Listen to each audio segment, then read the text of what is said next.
Good day there. How are you? Good. My name is Varun. How are you? I'm doing good, Varun. Pleasure meeting you. Please And what proceed. was your name? Janet, thank you for Janet, asking. nice to meet you.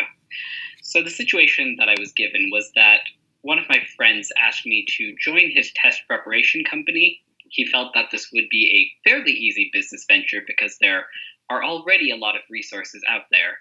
As I've gotten involved, though, what I'm starting to see is that he's essentially copying material from these other test prep companies to try and, pick up the pace of building up the business. So this is problematic. One, because it's of course unethical to present someone else's material as your own, and two, it's very likely illegal. So given that I am a partner in this business and I want to maintain a positive relationship with my best friend as business partners, I would first go about this by simply asking him about the source of this material. From there, if he's very clear about how he simply copied it from another test prep company, I would really try to explain to him why this is wrong because it's illegal and this could put us in a lot of turmoil from a legal standpoint.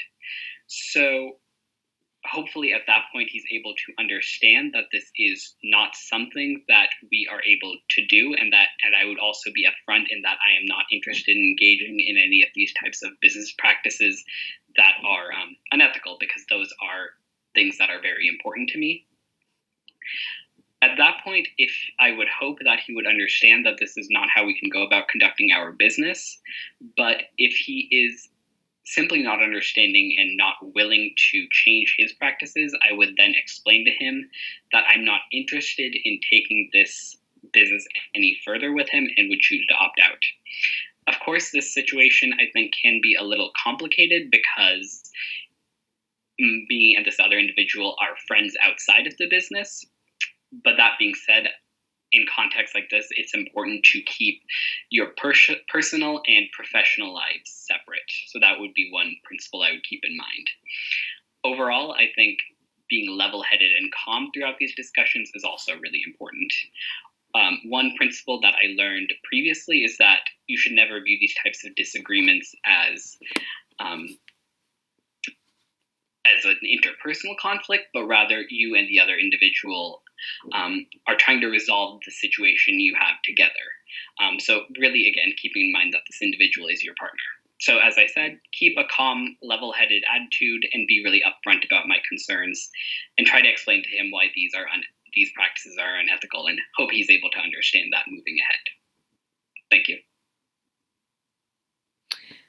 Varun, should he proceed to be unethical with or without you, what would you say to your friend then?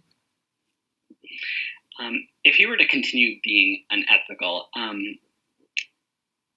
at that point, I would tell him that this is simply something that I strongly discourage him to continue doing, because as his friend, I care for him, and this could land him in a lot of legal turmoil. And also explain to him that I feel that that abiding to law and other ethical principles is important to me. So as a friend, of course, I'm giving him that courtesy of, not jumping the gun, but explaining that if he were to continue this further, I would feel an obligation to report to the other test prep company what type of practices he's been engaging in. Anything else? That'll be all. Thank you. Thank you very much for your time. Thank you.